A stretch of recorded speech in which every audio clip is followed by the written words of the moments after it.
Alright guys, Carl here from the Stogie Lads, back again, another Cuban cigar review, this time one of my all-time favorite Cuban brands, Trinidad. So this is one of their least known vitolas, the Trinidad Coloniales.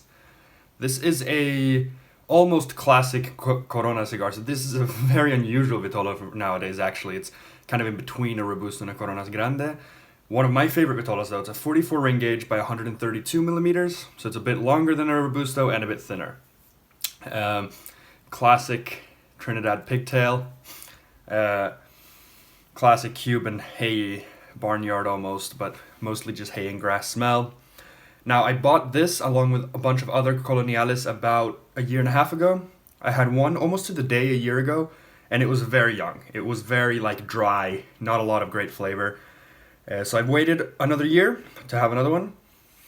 Having this one now, and I usually love Trinidad, and I was so disappointed last time, so I'm hoping this one's going to be a lot better.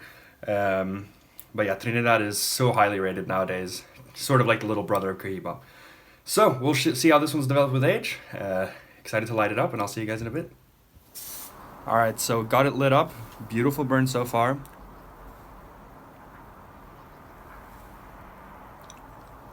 So right off the bat, lots of that Cuban salty twang.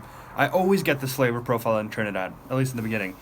So much of that salty Cuban twang. It's delicious. This is actually delicious so far.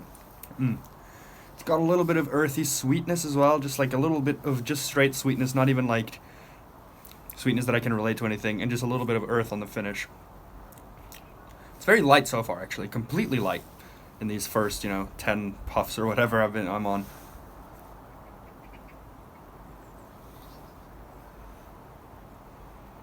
Silky smooth on the retrohale.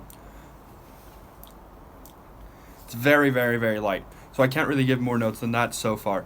I'll get back to you in the second, third. We'll see if it opens up. I'm pretty sure it probably will. Because, yeah, Trinidads aren't usually this light. So yeah, we'll see how this develops, and I'll catch you guys in a little bit. Alright, so I'm quite a ways in here. First of all, it's a absolutely flawlessly rolled cigar. Very rare from Cuba that it is. I mean, it is perfect. Literally perfect. Enjoying this so much so far. It's definitely opened up a lot. It's not as light anymore. It's definitely solidly medium. It's very, very smooth and elegant. There's no harshness at all in this. And there's just a myriad of well-balanced flavors. It's a little bit like the Epicure number 2, where you've got hints of leather on this, maybe little hints of coffee. It's a little bit floral. That salty Cuban twang is still very much there. And with that sweetness, this is a lot like the Reyes in the way that it's like a salted caramel, you know the salted caramel candy stuff that you can get. It's a lot like that, and that's what I love in the Trinidad Reyes all the time. And last time I smoked this Coloniales, I didn't get any of that at all. This time it's very much present.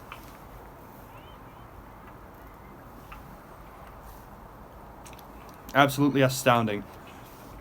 But none of the flavors are taking over. They're all in a perfect harmony. And yeah, just very, very, very, very nice. I love the floral notes. I love the little bit darker coffee and leather. That's just accenting it a little bit. It's very, very complex so far, and it's very good. Yeah, I'm really loving this. We'll see how it continues. I mean, the burn certainly is not doing any negative points on this cigar so far. Fantastic stuff. Yeah, Trinidad delivering as always. We'll see how the next part of the cigar turns out. Alright, so I'm pretty much on the dot, half an hour in, and my god, it's so good. The absolute gorgeous burn is carrying on. I haven't had to touch my lighter at all, which is always nice. I'd say the sweetness is gone now. A sort of wood, just a general wood. I was thinking, is it oaky, is it cedary, is it any other type? It's just like a bog standard wood, just a woody note that's taken the stage as well. Sweetness is pretty gone.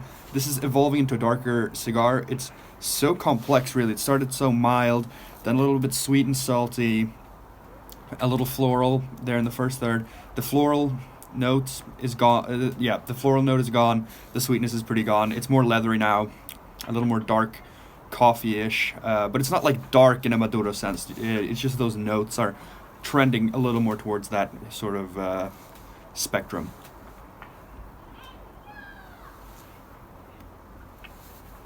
A little bit of tobacco there. Yeah, it's still so good. And the fact that it's shifted this much in the second third is just kudos to how well blended it is. So yeah, I'd say, yeah, it's just a lot darker. The leather and the wood is more prominent. Not as salty either, but still a lot of Cuban twang. A little bit grassy too, but it's very, very, very nice. Quite a lot grassy and like herbal almost. Like dark tea almost. Is what I'm getting just now. This is like live. But we'll see how the final third is. I'll have to do with the score and all that stuff. But so far, so good. Fantastic cigar. Alright, so I am 50-something minutes in. That darkness, leatherness is taken over. Much more earth. Dark leather. Almost like a hint of the floral stuff coming back. But it's like shrouded in this darkness of dark flavors. Shrouded in darkness sounds sinister, but yeah, it's pretty nice still. Pretty nice. A tinge of just bitterness, but it's not too much. You know, by the end of cigars around this time, all cigars start tasting sort of similar. They get like this sort of dark, smoky flavor. That's here too. It's kind of like that peat smoke that you get in like Islay Scotch whiskies it's peated. That's here. It's almost a little briny as well, a little salty maybe, but it's good. It's very good still. So to give this a points, I was talking about how nice it is, but I need to explain myself. I'm gonna give this a straight 90. And for those that watch like the Oye de Monterrey episode where I gave like 94 or something, I think the reason this is not as high, it's just how clean the flavors are portrayed, how sharply they protrude. The flavors were all there, but they're almost a little muddled behind the tobacco. And I feel like a perfectly blended cigar, the flavors are very, very, very clean. And it's not as clean in this. I don't know if it's the age, but these have about 2 years, so they shouldn't be that way. But that oil was just perfect in how clean the flavors were. They really cut through and they were very prominent and protruded very well. This is a little bit more muddled. That being said, all the flavors that were there were fantastic. It was very complex, so it's definitely a 90, which I have as an A. You know, it's a very, very, very good cigar. So very enjoyable. Try this out if you like the Vitola. I really love it. But I really recommend the Trinidad Reyes if you're trying a Trinidad for the first time, affordability and all that stuff. But this is a fantastic cigar. So thank you guys for watching. Really loving the sun in this winter weather here in Sweden. Not too cold today, so a perfect day to smoke this beautiful cigar. Hope you guys had a great day. Hope you guys enjoyed the video, and I hope to see you guys in the next one. Cheers, guys.